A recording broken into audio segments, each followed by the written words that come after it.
Thanks for your patience if you're just joining.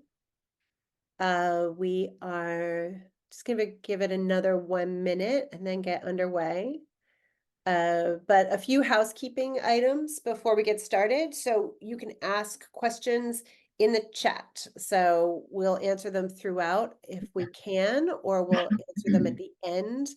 And in the chat, keep your chat open. We'll be sharing relevant links with you throughout the presentation. So look out for those. And when this is done, you're going to be emailed a copy of this recording. So if you have to check out or if you got here late, that's always fine. And you will also receive a copy of our home sellers guide.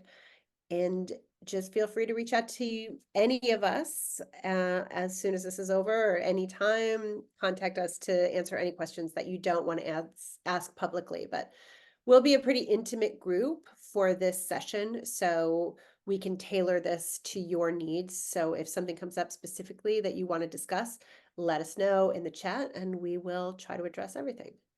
So just a quick reminder, if you haven't heard this from us before, is please submit to be featured in our women-owned business blog series. If you know a woman or a female identifying person who runs a small business, please let us know. We love to feature them in our blog and promote their business. So yeah, let's get started. I'm Tina Fallon. I work with Victoria Alexander, who's also on this Zoom. Victoria is the owner of Realty Collective, and I've been working with her for 17 years. The company is 18 years old, and Victoria established it to defy the stereotypes associated with real estate in New York City. And that includes being kind of a soup to nuts brokers. We are basically your coach, your therapist, your sounding board, to help you through the emotional roller coaster that is selling in New York City. And we just try to keep it as low stress as possible. It's always going to be stressful, but we try to make it as easy as we possibly can. And I'm joined by Andrew. Oh my gosh, I just realized I've never said your last name out loud. So I'm going to ask you to introduce yourself. Okay, hi, Andrew Kontzamanis. I joke that I learned the alphabet as a kid just by learning to spell my last name. But yeah, I'm an attorney at Serpico and Siddiqui. We're a small law firm located in Brooklyn Heights, which is downtown Brooklyn area. I've been working here for about 20 years. I've done just about everything here, from starting as an administrative assistant, and now I'm an attorney. Our practice focuses on real estate transactions, all sorts of residential real estate, co-ops, condos, single and multifamily houses. We help people buy and sell them day in and day out. That's what we do. So happy to be here with Tina and Victoria. Thanks for putting it together. And hope to give you, an overview of how we help sellers in Brooklyn and elsewhere in the city and the outer counties, and answer any questions that you have. So feel free to ask. Right, so that's not a picture of Andrew, but you see him in the Zoom. So we like to think of your real estate attorney and your listing agent as your dream team. So these are the two things that you want to make sure you have. Two people you make sure you've got working for you before you actually list your home. And so in this case, we've got Andrew and we've got that sort of older picture of me. And but you definitely want to get your real estate agent and your real estate attorney on board before you start this process. So let's get into it. Why would you want to sell right now? It's January 2024. It's the dead of winter. It's been a terrible time in the market. We've seen a big market slowdown, and interest rates have been through the roof. Why would you consider selling now? Well, there's actually a lot of really good reasons to consider selling now. If you want to trade up to a bigger space, if you have a property that is a high demand property, because even in a bad market, there's always things people are looking for. Or if you're just ready to move out of New York City. I love New York. I never want to leave, but I do understand that sometimes people do have to leave New York. And so if you are not trying to buy into New York City, Now might be a really good time to sell. Also, another time might be you're downsizing. So if you are selling something and you're going to move into something that is smaller and less expensive, this could be a really good time for you. Sometimes you don't have any choice though, and you just have to sell now because now is the time. And so we try to make that process as lucrative and low stress as we possibly can for our clients, even in a kind of lousy market. So what are you taking into consider when you're thinking about selling? So this market has been in a constant state of flux over the past few years. If you've been following it, we have seen historically low interest rates go into sort of recently high interest rates. And as that has happened, it has really thrown off the sort of selling environment in New York. As a result, there's been really low inventory. So a lot of sellers have just decided, you know what? It's a bad market. I'm not going to sell. Or I have a 3% interest rate. I'm not going to sell because I won't be able to afford to move into whatever I want to move into. So that has kept the inventory low. As a result, even though we're not seeing the kind of volume of sales that we have seen, it hasn't actually really pressed down on the sale prices in New York. Like the prices have actually held pretty steadily and have risen in some certain markets. So even this terrible market has not had a really bad impact on sellers. Interest rates, as you probably know now, are actually on their way back down. They've kind of leveled off again for a second, but we're heading into spring, and you start to see, we've actually seen a lot of new buyers come on the market just in the month of January. So if you have a property that can be priced correctly and positioned well, it is just as good a time for you to sell as it would have been 2 years ago when interest rates were 3.5%. So I think the biggest consideration that we have for everybody, I promise we're going to get over to Andrew in a minute, but these are the things you have to think about before you sell. And one of them is what we call the break-even horizon. So it is, have you owned your property long enough to be able to sell at a profit or at least break even? And some of that depends on your situation. If you paid off your mortgage, if you inherited the home, there's a lot of different factors that come in. When we're working with buyers, we often say, if you're going to be able to hold for 5 years or more, New York City is usually going to reward you for that hold with a profit on the sale of your home. But sometimes you do have to sell when you haven't held it long enough. There's a lot of costs that Andrew will get to in both buying and selling, and they can really cut into your profit, even if your home has accumulated equity over the time that you've owned it. So we work with our clients to make sure we're calculating their appreciation properly. Also, your financial planner and your attorney can help you understand what your closing costs are going to be. And maybe Andrew can help us understand why a person would have to pay 7 to 8% of their sale price to cut into their profits. Sure. So, it costs money to do everything in New York City, to buy property. And also, when you're acquiring the property, it costs money. You have your specific closing costs. But then when you are selling or, disposing of a property, you have different costs all the same. Taxes are always collected by both New York City and New York State. You'll pay both tax agencies a portion of the sale price. You'll also be paying a real estate commission to the agency that's helping you market and find you a buyer for your property. If you have a mortgage on your property or a loan on a co-op, you will also need to pay your lender in full. They don't just let you walk away and not pay them back in full when you sell a property. So part of what we do, at the outset when we counsel sellers that are entering a transaction is give them an estimated list of their closing costs. It's a basic spreadsheet which tells you, what the item is, how much it's going to cost, whether it's percentage based or if it's a straight fee. Again, the big ones to keep in mind are the real estate transfer taxes paid to both New York City and New York State, real estate commission, loan payoff or mortgage payoff. And if you're in a co-op or a condo, you're also likely going to have specific building fees. Some buildings collect flip taxes, which is sort of another transfer tax. It's just paid to the co-op itself, not to any government agency.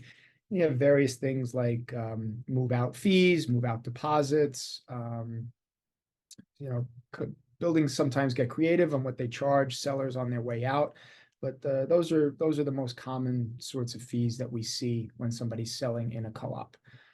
And That I do want to bring up while we're on this topic, one thing that has changed as of January 1st, 2024, is there's a shift in New York City in the way you as a seller are expected to compensate the buyer's agent. So historically, the way it's happened here is that the seller pays both the buyer's agent and their own agent. And as a result of if you've been following this, I won't get into the details of it, but feel free to call me anytime. I'm happy to go on and on about it. But there are some shifts in the industry, and now you as a seller can determine what you want to offer, if anything, to the buyer's broker as compensation for bringing you a buyer. And that's something that we're happy to talk through with every seller to try to calibrate what that commission or what that flat fee might be that you would want to offer to a buyer's agent for bringing you a viable buyer client.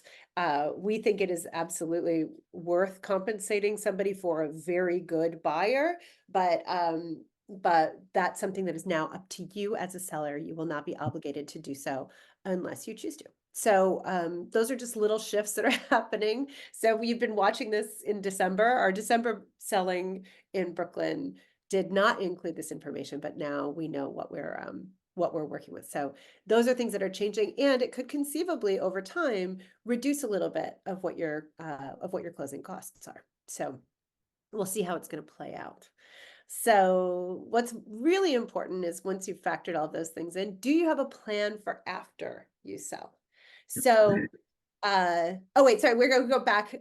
Sorry, I'll go back a slide about your property.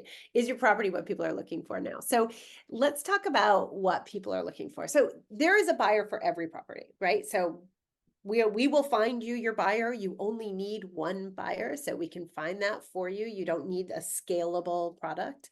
But what people are really looking for right now, we're finding, is desirable amenities. So people really like a washer dryer in the unit or in the home. There's certain things that people are really looking for, and they really nowadays are looking for a kind of turnkey property.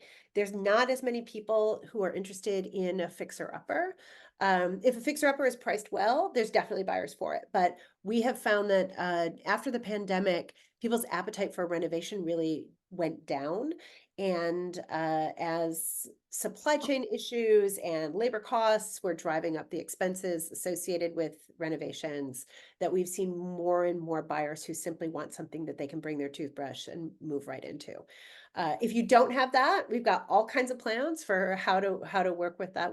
I just sold a fixer-upper this week that sold for 15% over its asking price. So you can absolutely sell a fixer-upper in this market, but you just need to know how to do so. And yeah, so sometimes you'll see in New York that people are really looking for, they used to look for proximity to the subway, but with people working from home, I think people are now they're willing to pay more for more space. They prize space over proximity to transit. So those are things that have changed. They do really like outdoor space. People will think about school district if they're young families starting out. And some people are going to be looking for a multifamily home, especially in this interest rate environment. They want that kind of guaranteed monthly income, or as close to guaranteed monthly income as they can get from a renter, in order to help offset the high interest rates that are driving up the costs of ownership. And our last bullet point is, of course, parking, where if you've got parking like a ding, ding, ding, everybody wants that. So if you're working with us, we actually start at your endpoint. So what's your plan for after you sell? So we like to look at this as a kind of holistic approach where there's a transaction somewhere about here where you're going to sell your property, but we're really here to get you from point A to point B. And if the sale of your home doesn't get you to point B, then maybe we should think about something else. So point B is, where are you going? Like, what's your timeline? Do you need to be able to move during the summer, but you want to put your home on the market now? These are all considerations that we want to talk through with you, with your attorney, before you start your sale. So this is not a one size fits all. We can tailor this approach to work for whatever your needs are. If you're leaving the city, for example, and you need to relocate to another state, are you going to be buying in that state? Are you going to be renting in that state? These are all things we want to think about before we even put your home on the market, so that we don't find you in a position where you've signed a contract to sell your home and you're not going to be able to get all the way across the finish line to where you want to go next. So these are things we want to be really clear about with you from the beginning, so that we are managing everybody's expectations and we understand what your bottom line is. If we are, let me see. So, oh yeah, timing. So let's talk about sort of timing of this, and how long it takes to get something sold. So let's say we put something on the market, we've done a great job with it, and we are starting to get offers within the first few weeks on market. Andrew, how long can a seller expect to get from the beginning of the process to the end? Usually it ranges anywhere from about 60 to 90 days. We also do consider any requirements that the seller has. So, if the seller has a need to close later than that, hopefully we can, or you can find a buyer that's willing to accommodate that. Also, if, sometimes with a cash purchase, there's no mortgage in the process, so that cuts a lot of time out of the picture, and a buyer may want to close in as little as 30 days, which is doable, so long as everybody's ready to cooperate. I think the key thing to remember about closing dates with the contracts in New York City is that they are on or about dates. They are not fixed from the outset. So your contract may say something like on or about, February 1st, 2024. But what that means is we can close anywhere from 30 days before that date to 30 days after it. It's a 60-day window within which we can close. And once we have, all of our ducks in a row, if the purchaser is financing, it means that their lender is, fully satisfied with their loan application. They're ready to deliver money. If it's a co-op or a condo, we've got the building approval. If it's a single family or a multifamily home, we have separate issues to contend with there. But just remember that you should be very honest with your attorney about when you would like to close. And we'll craft a contract that could, cater to that best as possible. But it's always going to be an approximate closing date until we get much closer to it. Usually we're scheduling closings anywhere from, a week to 2 weeks in advance, unless we're able to work it out otherwise. And we'll get into this a little bit more, that kind of fungibility in the schedule for sellers can be extremely stressful. Especially if you're selling and you're buying something else, or you're selling and you're trying to schedule a move and you need the proceeds from the sale of your home to be able to complete this process. That's something we just want you to be aware of in advance. You and your attorney have very little control over it, because of that on or about date in the contract. It's something that is different here in New York from other places where it might be a little bit more enforceable. So are we making it seem like it's a terrible thing to sell a home? It's not. So let's say you've thought through all these considerations and you have decided to sell. It's a great time now to be able to start interviewing real estate agents and attorneys. So these are the two people. There's going to be a lot of people involved in the process of selling the home, but these are the two people who we really want to make sure you have on board before you even think about listing the home. or putting it actually on the market. So real estate attorney and a real estate broker. So I'll speak for what you're looking for in a broker. We want to make sure that your broker is an expert in your neighborhood, an expert in your building, or an expert in your needs, somebody who is able to meet you where you are and give you the kind of service that you know that you are going to require. They also need to be able to give you a service that you don't yet know you're going to require. And you really want somebody who's really in tune with the market shifts. Your home is going to be going on the market during a relatively limited period of time. And you need somebody who's going to be able to navigate that. Not what was happening last year, not what's going to be happening next year. You want somebody who understands your home type, your neighborhood, the market that you're going into. You also want to find somebody who understands and can work with your communication style. So I think this is a really important part. And some people want to be in constant contact with their brokers, with their attorneys. Sometimes they want to see all the data right away. Sometimes we have sellers who want to review the copy before we put it up. They want to see the photos. They want to be present during the photo shoots. Sometimes we have people who just have already moved to another country and just want us to handle everything ourselves. Be really clear about what your needs are, because if you get somebody who's a kind of, even if they're really good at their job, if they're a mismatch for you in terms of how they communicate, it can be really frustrating. Even if the outcome is financially good, the process can be really irritating. So try to find somebody who you feel like you're going to be able to work well with for this period of time. You're going to be in a lot of contact with them, both your attorney and your real estate broker, probably more than anybody else. So if it's somebody who you really can't stand, when you see their phone number come up on your phone and you're like, ugh, I have to take this, it's probably a bad sign. So try to find somebody who you feel comfortable working with, and also somebody who doesn't somebody who answers your questions and isn't mean and doesn't make you feel like an idiot. Those are things, but we have a list of resources in the chat about how to interview a real estate agent. And Andrew, what would you recommend in terms of interviewing a real estate A attorney? lot of the same. For sure, you want an expert. I mean, above all else, as wild as it may sound, it might be the person that you don't mind talking to. When you're looking to hire, I am a firm believer in you should not hire somebody that you wouldn't want to have a drink with. I mean, coffee, tea, beer, or wine, whatever it is. If you wouldn't want to sit down with this person and spend a little time, then it's going to be difficult to work with them. Um, you know, that being said, you also absolutely need an expert, because if you're not dealing with an expert who knows the process, has the contacts in the field, your transaction will suffer.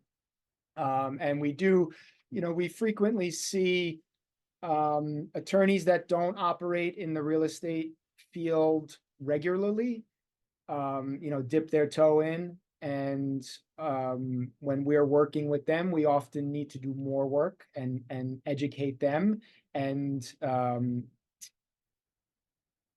not only hold our client's hand through the process, but sometimes hold the other attorney's hand in the process.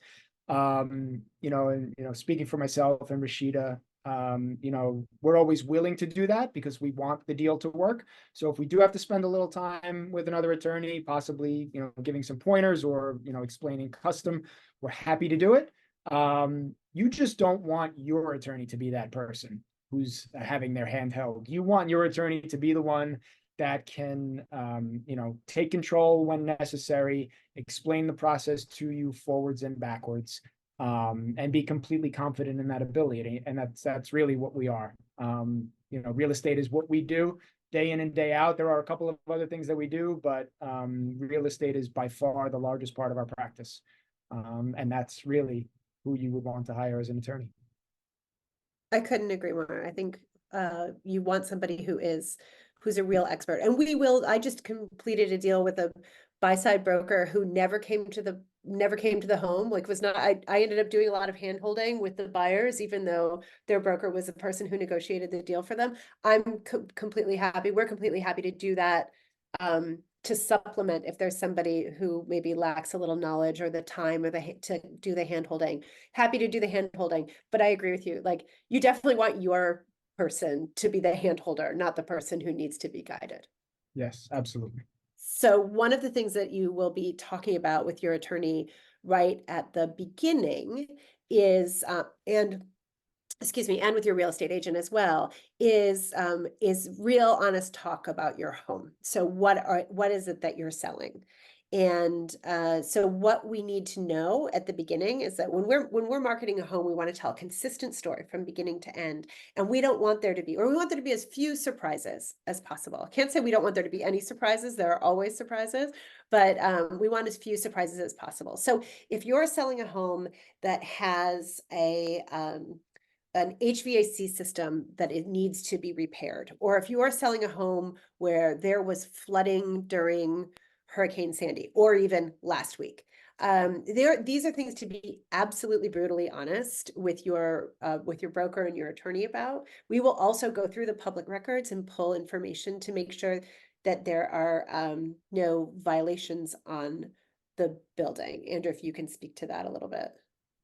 Yeah, so homeowners would be surprised about what public record shows about their place. You know, we frequently find open Department of Building jobs, you know, for something as simple as, you know, electrical rewiring. Sometimes it's a kitchen or a bathroom renovation, which, you know, may have been done beautifully, and you know, the kitchen or the bathroom is fabulous. But the contractor or the expediter that worked on the permits, you know, forgot to take the final step and actually close those things out. It's, you know, fairly standard for a real estate contract in the city to require that a property be transferred without any open Department of Building jobs, violations, or other city department violations. So, you know, at the beginning of a transaction, when we're working with a seller, we'll check the city databases to see what, if anything, there is. And often if we find something, it is to the surprise of the seller, because, you know, people generally do things the right way, and they expect the people that they hire to do things the right way and see a job through to the end. You know, so whether it's, you know, the contractor that you may have hired to do a job didn't follow through and close it out, or you may have purchased a property and your attorney did not check the records when you purchased, and you bought something that the seller had worked on, and you have that issue to contend with now. And these are definitely issues, but they are not necessarily problems that will prevent a sale. You know, we have ways of working everything out, and as you know, Tina mentioned, there's a buyer for everybody, and most buyers are reasonable, and we are experts, so we do know, you know, if there is an open Department of Building job, what do we need to do to resolve it? Well, you know, take the steps to resolve it. Or if there's a violation, you know, we'll know what we need to do to resolve it, and hopefully resolve it quickly, so it doesn't throw the transaction off schedule or entirely off the rails. Right. And that's something I think you need. Once you've determined what those issues may be with your building, you want somebody who can sell that, right? So as Andrew's saying, it's not necessarily going to hold up your sale. It may limit the buyer pool for your property, but there are definitely still going to be buyers for it. And you want somebody who can sell the real story of your building, of your property, of your condo or co-op. So this is something that that we really enjoy. Like I think another thing to look for when you're hiring somebody is that, I mean, I love my job. I love my job so much, and I really enjoy doing it. So every once in a while, I'll meet a real estate agent where I'm like, "Oh, you don't even like this. Why are you doing it?" And I think finding somebody who doesn't come grudgingly to your home is one of the things that's great about that, because they're also their enthusiasm for your property is going to be infectious. And their lack of enthusiasm for your property will likewise be infectious. So find somebody who's going to be able to love your home the way you do and tell its story to your potential buyers. So speaking of potential buyers, when we're soliciting buyers, this is the story that we want to be consistent about. So we want the photos, for example, to match the house. This seems really obvious, but for whatever reason, many people in our industry have stopped doing this and instead sell the home with photos of renderings of what the house could look like, or a virtually staged condo that looks nothing like the condo that the people are going to see when they set foot in the room. We do not do that work ourselves. We want to tell the story of your home. We will come and we will stage your home with you and for you, because we do not believe that virtual staging, which is basically lying to buyers, is a helpful way of getting the right buyers into your home. So because there's a buyer for every place, really what we want to do is present the kind of ideal version of what your home is like to the market so that the people who are looking for that can find it. Seems really simple and basic, but you'd be surprised how many people try to pretend a property is something that it's not in order to trick more people into the home. So we think that's a waste of everybody's time and energy, and we think it's an insult to the home that you're selling. So we don't do that. Other people might do that. If you want to do that, okay, so you could find somebody who does the virtual staging if that's something that you want to try. We find that it is not very effective in getting you a really good sale price for your home. So, and we love prepping a home to make it the best it possibly can be. It's part of the fun for us in doing our job. And remember that the buyer for your property is likely yourself from a few years ago, right? So there is a way that there is a kind of a chain of ownership that the people who are looking for your home, they want to live kind of your lived experience. And so hiding your lived experience from the marketplace is not a great way of finding buyers. So yes, we do a lot of decluttering, but we just put a property on the market that I said, oh, I had to go and bring things back into it. And I said, I'm recluttering your home because he just cleared so many things out that it felt so sanitized. And a sanitized version of your home is not necessarily the best way to sell. Clean version, you want it to be clean, but you don't want it to be sanitized. All right, so marketing that home. So we're telling this consistent story. We've got great photographs. We've got beautiful staging. We are members of the Real Estate Board of New York. So when we send that listing out, it goes into what is effectively New York's multiple list service, which is not technically a multiple list service. And that means that even if you're a tiny brokerage like us, a small independent firm, you get the same level of market coverage that somebody from one of the bigger firms does. So that's something that's great about the system that we're in. So we've sent that story out into the world. All the people who've have a little saved search looking for your home, they're going to find it. It's going to pop up in their feed.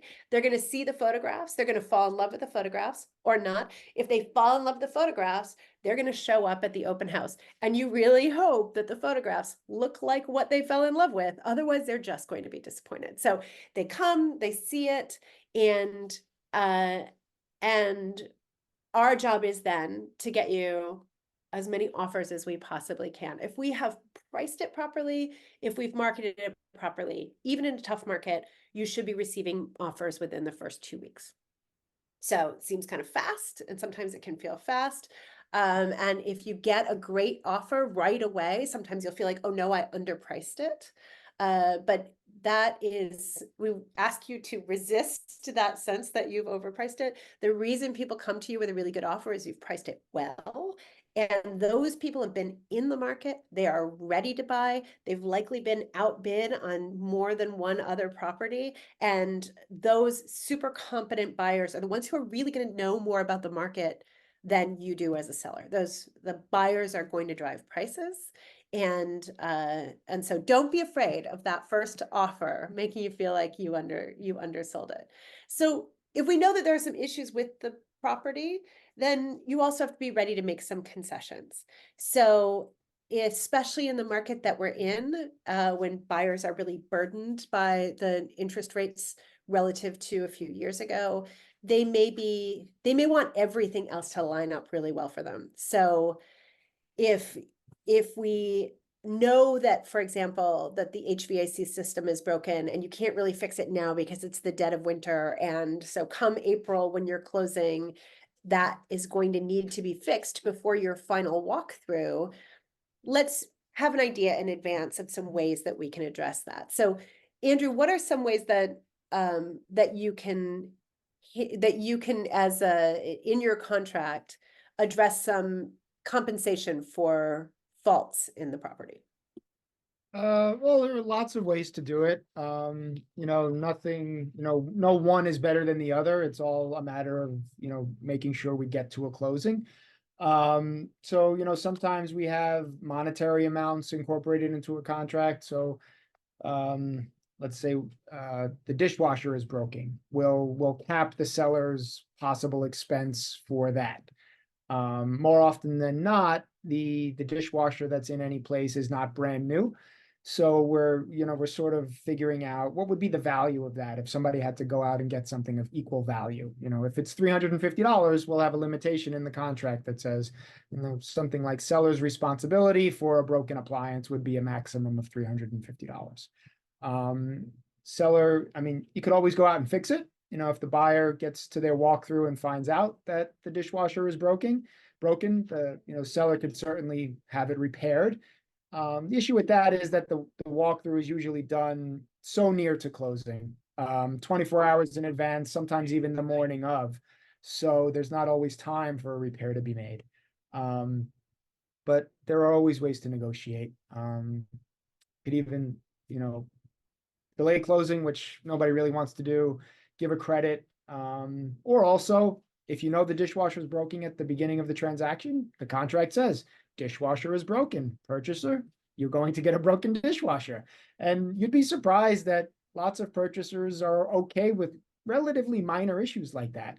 For whatever reason, maybe they had planned, they've had their eye on a dishwasher that they've wanted forever, and now they have a new home to put it in. So like, we weren't even going to use that dishwasher. We're not going to make a big deal about it. So, yeah, I mean, it all comes down to negotiation and reasonability when it comes to issues like repairs and broken items. Right. Yeah, and I think just knowing if you don't have, let's say you're cash strapped at the moment and you can't afford to do the repair yourself. In that case, where you're probably better off offering a credit at closing, or sometimes you can just do a reduction on the purchase price as well, so that you don't have, I mean, that $350 reduction isn't going to feel like much to you, but there's a lot of different ways for us to manage this. And again, it's really helpful for all of us to know in advance what your tolerances are, so that we're aware. We're not going to make any of those concessions up front. That is part of the negotiation, but it's really helpful for us to know in advance, like, where are you really willing to go with this, as we are kind of massaging these offers into place. So, Just if I may, you had mentioned earlier about, sellers being honest with their team. And it really is critical for the contract, because, when we interview sellers that we represent, we'll go through the house. We'll ask, have you had any leaks? The roof, the windows, the basement, are all your systems in working order? All of your appliances in working order? And there might be things, like, I know in my own home, there are things that I see that, like, oh, damn, I got to fix that. And I just, keep it moving. And I know I wouldn't really want anybody to know that I've neglected that issue for so long. But if I were selling my house, I know that I need to be candid with my attorney, because, tucking it away behind a box or something really doesn't make it go away. And at a final walkthrough, issues do get discovered. And if it was misrepresented at the beginning, we could have some issues with, contract terms at the end. We will always work it out, but, the message is, be candid with the condition of the home. You will not be judged for it. You will just make your transaction go that much smoother. for sure. And also, there are maybe some things that we don't even know that come up during the inspection. So let's say we get to an accepted offer. You've had multiple offers. We've gone through those offers and we've taken them all into consideration. Because we're trying to get you to point B, you may prefer, say, a lower offer that's all cash, because that is going to enable you to make your purchase that you're planning on doing, that follows on from this sale. You may prefer somebody who says, you know what, we are going to give you an additional 5 days to stay in your apartment after your closing, so that you don't have to move twice. Attorneys hate this nowadays, but that's something that may be the kind of buyer that you want to go with, somebody who's going to be more flexible. Or let's say there's a leak in your basement, and we've disclosed that, and some buyer wants it repaired, and then there's another buyer who says, you know what, we don't need to fix that at all. Even if that's a slightly lower purchase price, it may be worth it to you to not have to do the work. So we'll look at all of the offers. We'll take all of those deal terms in addition to the price into consideration. If you're selling in a co-op, for example, you definitely want somebody who's going to clear your co-op board. So we're going to do a deeper dive into their finances. And no matter what, the biggest deal killer in this process is going to be time. So we want to have as much information as we have up front. So we want you to have your all of your paperwork in order. So do you have your deed? Do you have your well, there's a lot of other paperwork that Andrew can tell you about that you're going to need in advance just to make sure you're ready to sell. But we want to have all of that ready to go, because as soon as we have an accepted offer and deal sheets go out, the buyer's attorney is going to be reviewing all of that information. And so if we are slow to get that information to them, oh, we don't have a copy of the offering plan, oh, there's an amendment that we're missing, every one of those things is an additional sort of day of wait time. And as that time kind of drags on, a lot of other things can happen. The buyer who you chose could go see something else that they love and pull their offer from you and go buy something else. There's no legal requirement for them to follow through with the purchase just because you accepted their offer. So what are some of the other things that we want to be able to have so that we can give them to the attorney, Andrew? Well, we like to make it easy on our clients and not request them to, dig through their files and produce all this paperwork, because a lot of it is available to us online, like the deed, like the Department of Buildings records, HPD records if it's a multifamily. So we can get a lot of information online. But for a co-op, especially, where is the original stock certificate and proprietary lease? If the shareholder or the seller has an open loan, we can conclude that it's almost certainly with the lender. Sometimes it's not, but it's almost always with the lender. For a condo, for single and multifamily houses, it's great to get a copy of the mortgage statement so we can factor in the approximate payoff amount for closing cost calculations. Single and multifamily homes, we like to see a copy of the most recent water bill. It's important for us to know whether or not there's a water meter there and whether or not it's actually working. The DEP is notoriously difficult to deal with and takes time to, even answer the phone. So, it might take 30 or 60 days to make progress with the DEP. And, the sooner we can get ahead of that, the better off we'll be. Also like to see, photo ID, which, as simple as it sounds, it is important. Like the deed or proof of ownership, because sometimes we have issues with, one person coming to us and say that they're selling a house. And then when we look their deed up online, we see, okay, there's actually that person, but two other people named in the deed. And we've never spoken to those people. We have no idea who they are. And then we, go back to the person we're working with, and they explain, or sometimes they don't explain, and we have to go from there. So I think with co-ops, the most important would be the original stock and lease, or a copy of it, and to know where the original stock and lease are. With condos and real property, copy of the water bill, copy of the mortgage statement, and we can get most everything else.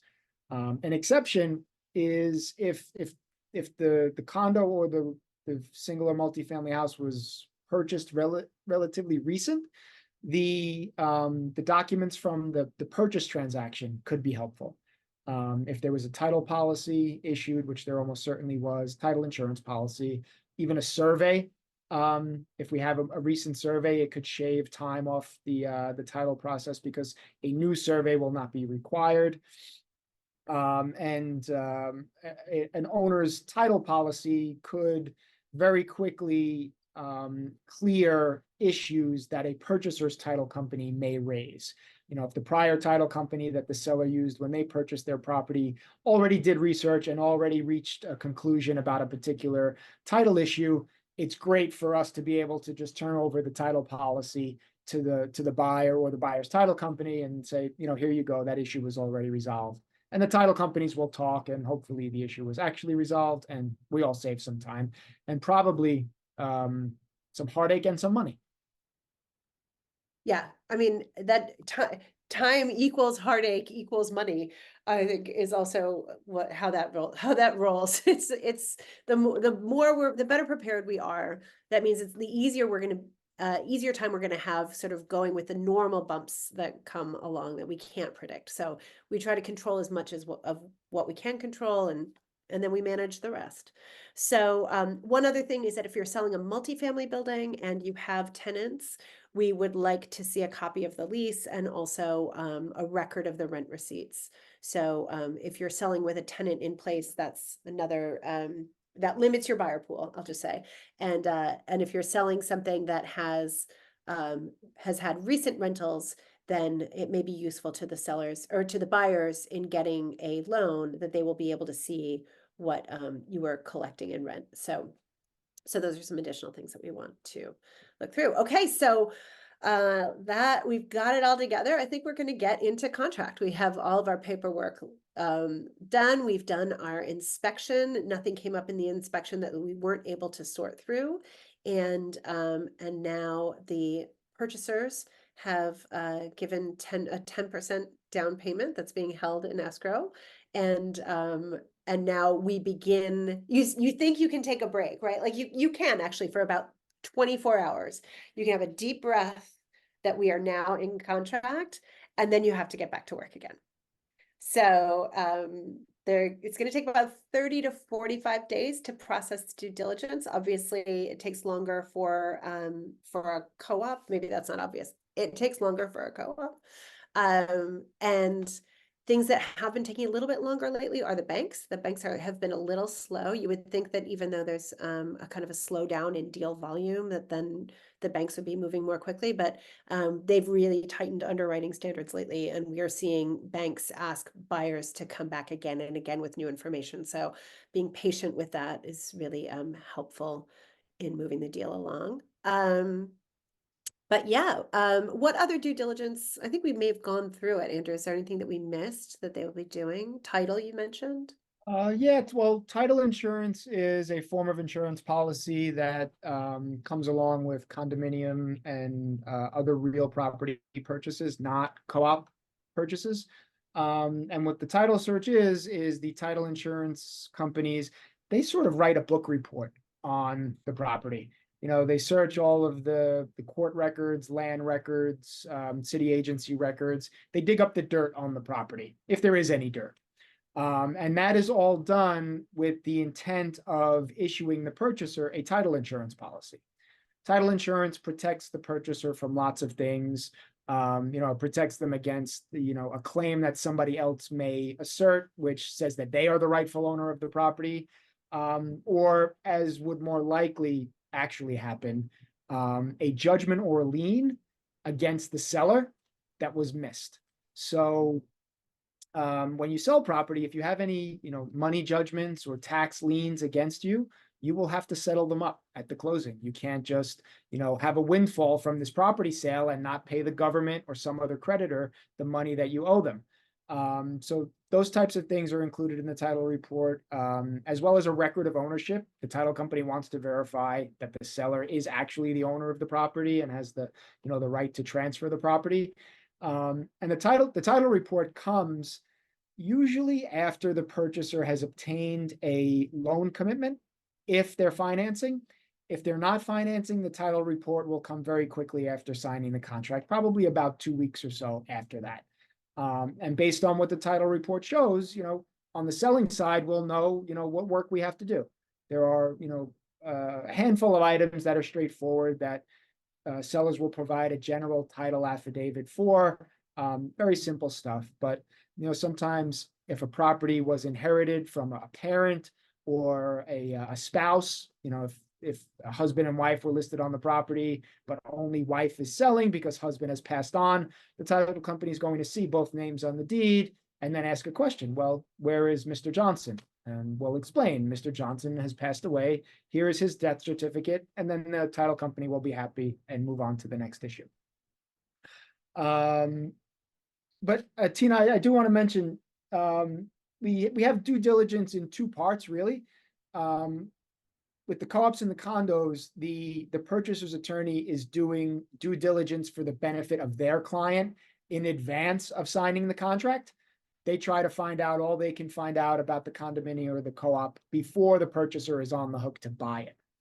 The due diligence that Tina mentioned could take 30 to 45 days, I think, is the due diligence that the lender is doing, which starts or, concludes after the contract is signed. It's frustrating that they don't do it all in advance and, that we know from the get-go that this is a done deal, but the bank just has different interests, plain and simple. Their interest is in protecting the lender, and the lender is not issuing a loan commitment or a mortgage commitment any sooner than there is a fully executed contract, which means that the parties are obligated to, purchasers obligated to purchase and sellers obligated to sell. Yeah, it is Byzantine and infuriating. So Yeah. the more we can do to make it, although it does also protect everybody, it protects you, it protected you when you were purchasing, and it'll protect the buyer when they're buying, and it also protects you from the purchaser coming after you in the future for misrepresenting something. So it is worth it doing all of this. It feels frustrating. It can sometimes feel like you're doing something again and again. You're providing information over and over, but it is it's worth it in the end to have a clean closed deal. So in closing the deal, everybody's done the bank has done their due diligence, the buyer has done everything that they need to do. And now we're going to do the final walk. So we've scheduled the closing. This closing schedule is pretty complicated. So Andrew, how many people have to go to a closing? It depends. Depends on the type of property being sold. A co-op transaction with financing is going to have the most people at the table. You'll have buyer's attorney, seller's attorney, bank's attorney, and transfer agent. I think that's it. Other transactions will not have a transfer agent, but they will have a title closer. Transactions without financing will not have a bank. But there's going to be probably at least around 5 people at every closing. And if there are multiple purchasers, multiple sellers, they just add to the crowd. So that's one of the tricky things too, is that when you're getting that close to the end, the scheduling, especially like we just went through one of the it's very hard to schedule closings in August. It's hard to schedule closings in December. Just getting all of those different parties to the table. There are certain times of year where you have to build in a buffer just to get everybody to the table. And that can be really frustrating when you're waiting to find out when I can book my movers or what I can. So scheduling can be a very frustrating part of the process. It's just important for you to understand how many other people's interests are involved. It's not just us. And if it's something that you're not going to be able to attend yourself, let's say you've already moved to Tennessee, then you as a seller can still complete that closing without having to be there in person, right? Yeah, absolutely. And it's via power of attorney, as you see in the slide. A power of attorney, if you're not aware, is a document which gives another person authority to act on your behalf. The principal is the person giving the authority, and the agent is the person receiving the authority, then acting on the principal's behalf. We prepare powers of attorney all the time. And they give us the exclusive right to be you at the closing. We can sign your name on all the documents, and they are legally valid as if you signed them yourself. Another thing we can sometimes accommodate is sending out all the closing documents in advance. So 2 options for sellers if they can't attend closing is they sign a power of attorney and let us sign everything for them at the closing. Or if other parties are willing to cooperate, we can, collect all of the closing documents that the seller would need to sign, send them out to the seller, and then deliver them to closing. And the effect is the same. We close without the person in the room. Right. So again, something that the more time we have to prep, you don't have to, we can do this before you leave town, so you don't have to, the more time we know we have to get you ready, the better we can tailor this process to your specific needs. So one of the things that you have to do is vacate the premises, and it seems a little obvious, but it can creep up on you, especially if you've lived in a home for a long time, especially if you're downsizing, it can be really challenging to move. And so give yourself as much time as you possibly can to vacate your premises. So you don't want to be stuck on the day of the closing, waiting for a broken down moving truck that's not coming. So this is something that we're also really happy to help with, help you streamline this process, but you will have to vacate the premises. Then you leave the home broom swept, sort of broom cleaned, and with no holes in the wall that are bigger than a dime. And then you can be gone. We will do the final walkthrough with the purchaser. And the final walkthrough is really just to confirm that everything per the contract that we say is functioning, that you have indeed moved out. And there haven't been any, there's no new sort of surprise damage or anything that's happened to the property in the meantime to render it kind of different from the one that they're in contract to purchase. So sometimes things will come up, as Andrew was saying, we do the final walkthrough within usually 24 hours of the closing. So if something comes up at that time, let's say you're moving out and the movers knock one of the doors off of its hinges and you don't have time to fix that, let us know. I can get over there. I'm pretty handy. I can fix a door. But if we know in advance heading into it that there's going to be a busted door and there's nothing anybody can do to fix it, we want to prep the buyers before they do that final walkthrough and say, hey, there's a problem with this door. And then we want to let the attorneys know so that they can either address that with a credit or just smooth it over. It's not a problem, or manage it in some way that the attorneys need to manage it. So ideally, even if there are surprises, we know about them before the final walkthrough, but the final walkthrough is when we will sort of just tick all the boxes, make sure all the outlets are working, that the appliances are working, and then we can proceed to the closing. Yeah, and I'd like to add, when you need to remove everything and vacate, it means everything. I had a closing this morning. We're about to finish up and I'm sitting with my clients and I asked him for the keys so I could turn them over to the purchaser. And he said, I can't give you the keys. I have to go back to the apartment. And I said, what do you mean you have to go back? He's, well, I have to go get my stuff out. And I said, what do you mean? What do you mean you have stuff in the apartment? I said, didn't the buyer do a final walkthrough? He said, yeah, she came yesterday while we were moving out. And she said everything was okay. It's like, okay. And then what happened after that? He said, well, I left my suitcases there because I didn't want to bring them to the closing and I'm leaving town this afternoon. So, thankfully the purchaser was very understanding. Both people were very pleasant. And she allowed him to go back to the apartment to get his suitcases after the closing. But he should not have done that. His suitcases should have been in the taxi to my office to come to the closing and then go to the airport. So when Tina says you get all of your stuff out of the apartment, you get all of your stuff out of the apartment. There are a few exceptions, like the appliances. You don't take the appliances with you, but your clothing, your furniture, your knickknacks, literally everything except what's stuck to the walls. If it's attached to the wall, it conveys with the home. Oh, and that is something that we should, if there's something, if you have a precious family, Murano chandelier that your grandfather brought from the old country, and you plan on taking it with you, let us know in advance.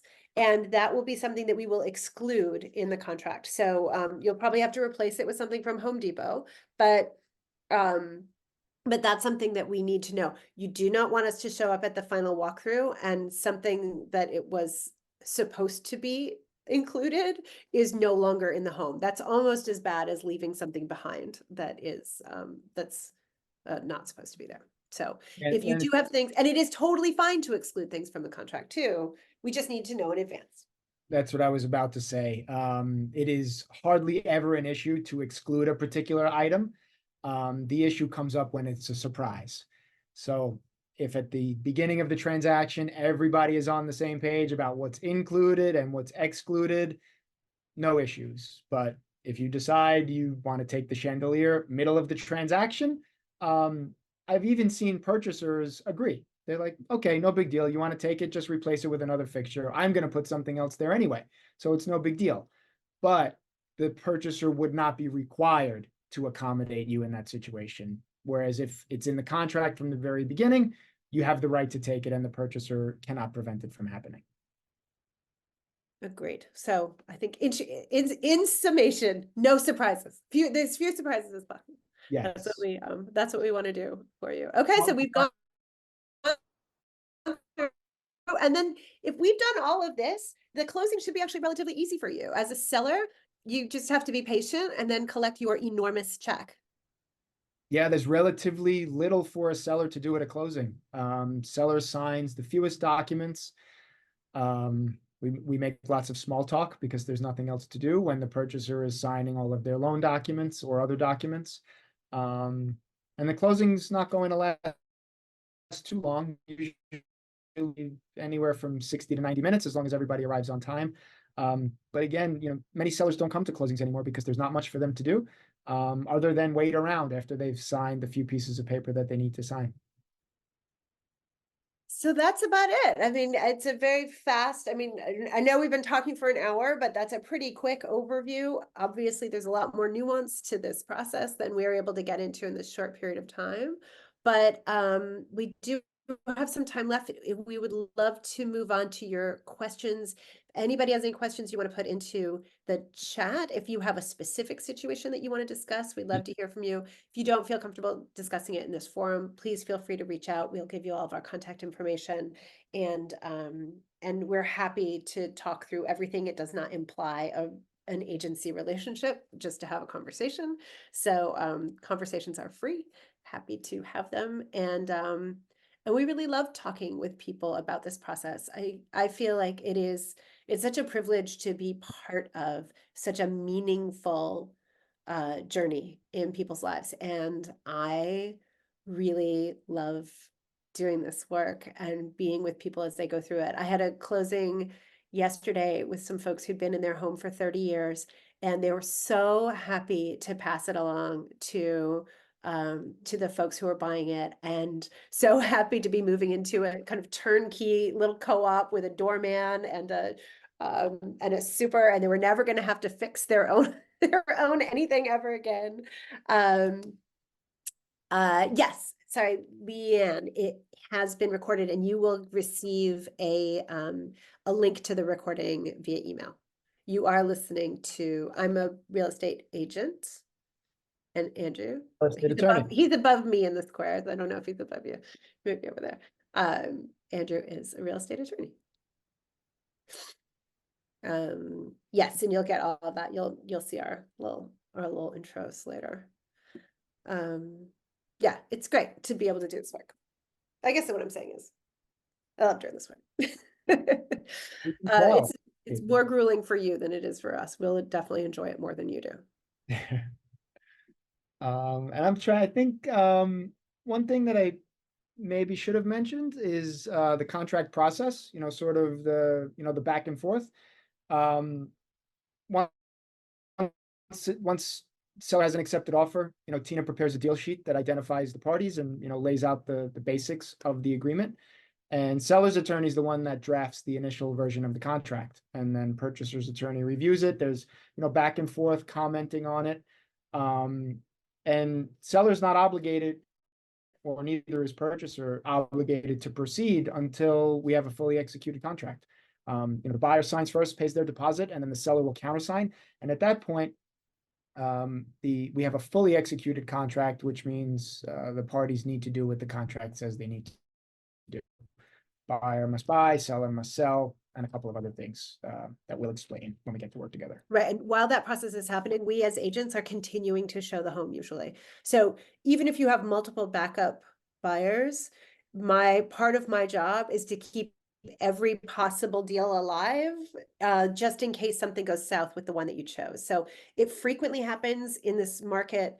I mean, especially just over the past few years, like every market that we've been in, where the first buyer drops out for one reason or another. Sometimes that's because they got laid off from their jobs and they know they're not going to be able to get the mortgage that they'd been pre-approved for, or something happens and there's an illness in the family and they're going to have to move to Florida to be with their parents. So various things can happen that are not simply someone changing their minds, that can knock a buyer out of contention. And we always want to have the backup ready for you. And we want to have a backup plan, even if we don't have a backup offer. So we keep showing until you have signed contracts.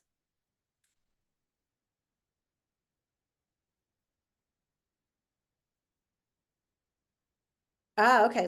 We can talk about costs and taxes. So Leanne asks, I'm exploring selling in order to take advantage of my equity and hope to buy lower in order to have more cash. So I'm wondering about the costs and taxes. So we did go over that a little bit in the beginning, so you'll get a recap of that. But we could go a little bit more in depth into it now. How long have you owned the property? We can get so deep in it. Is it a single family home? Is it a multifamily home? Is it in a co-op or condo? Those are the kinds of things that will be big factors in terms of Yeah, we can just keep chatting while Leanne's typing, yeah, since with tax abatement, 10 more years. yeah. Yeah, so, we talked about closing costs earlier, which you'll get to see in the replay. Capital gains are always a consideration, depending upon your tax situation. You may or may not be entitled to a $250,000 or $500,000 exemption from the capital gains taxes. Capital gains taxes are separate and apart from the transfer taxes, which we mentioned earlier on. The transfer taxes are due on the sale, meaning at the closing. Any capital gains taxes would be due with your income tax return for the year in which you close. I was just explaining to somebody earlier today that, a person who sells a property with capital gains in January gets to enjoy that money for the entire year before their capital gains tax is actually due. They could earn interest, they could invest it, which might bring a whole set of other capital gains interest implications. But yeah, so differences between the taxes are transfer taxes are due at closing, which will, decrease your immediately available cash for reinvestment. Whereas the capital gains taxes are going to be due with the income tax return, possibly up to a year later. So maybe even more if you sell early and file late. The Right, other, and I think one of the things that you're also talking about, in Leanne, some options that you do have that don't involve selling, if you don't want to sell, is that you could, because you don't have a mortgage, if you want to liquidate some of your equity and you don't want to move yet, you may be able to refinance or actually just get a mortgage for the home based on the equity that you have in it now. So if you're not ready to move yet, we're also not here telling everybody to sell all the time. Like, there's a lot of transaction costs involved in selling. And it's very disruptive to your life. If you like where you live, you may be able to access your cash without actually having to sell. So I'm not a financial planner.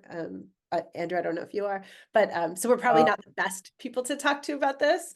But generally, I think we both know enough about the real estate market to, like you say, refinancing could certainly be an option, especially if you like where you live. To get cash on hand. I mean, obviously you have to repay the cash, it's not free. But if you need access to funds for whatever reason, renovating the kitchen or renovating the bathroom or going on vacation, you can borrow against the equity in your home for those reasons.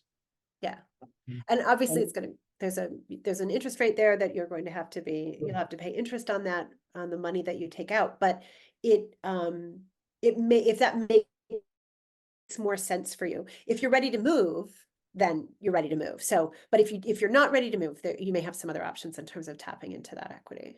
I mean, you definitely have other options. I'm just not here. And also with a tax abatement that's going to expire in 10 more years, it might be a good time now to start considering sale because you know, the level or the amount of real estate taxes due on, you know, a condo or another piece of property will directly affect the offers that you're going to get or the list price, because the higher the carrying costs are, generally, I think that, you know, the sale price will have to come down a little bit to manage for the purchaser to manage the month-to-month expenses.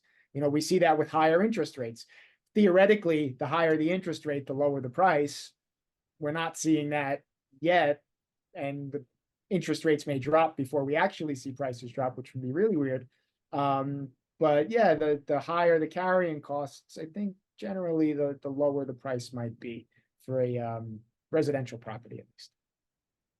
And I also think you raised something else in the comments, Leanne, about being near the age of retirement. One of the my clients who I was just mentioning, having closed on the home that they've been in for 30 years, they were buying into a co-op building, and we found a co-op building with a sponsor unit because they were not going to have the kind of guaranteed income that is, you know, she's nearing the age of retirement.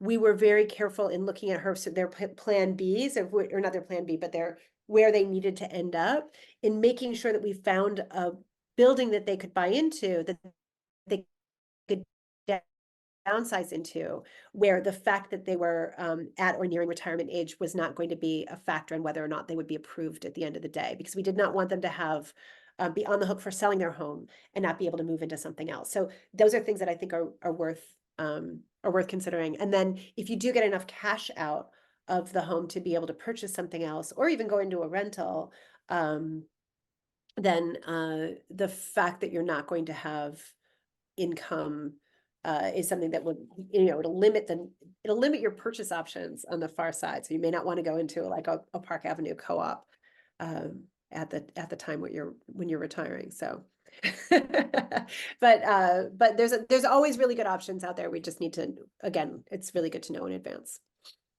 And I would, again, love to talk about this forever if you if you want to talk about it offline.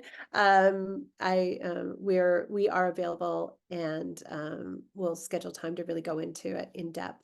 But I do want to say you're really smart for buying in 2011. It's great that there's 10 years left on your tax abatement. There are very few buildings left with 10 years to go on their tax abatement. So that's really appealing. And as Andrew says, it's something that people are taking very seriously when they're looking at their monthly costs. So, so you're in a very good position to sell right now. Does anybody else have any other questions? I think we got like 3 minutes left. Great. Well, thanks everybody for joining. Andrew, thanks for being here.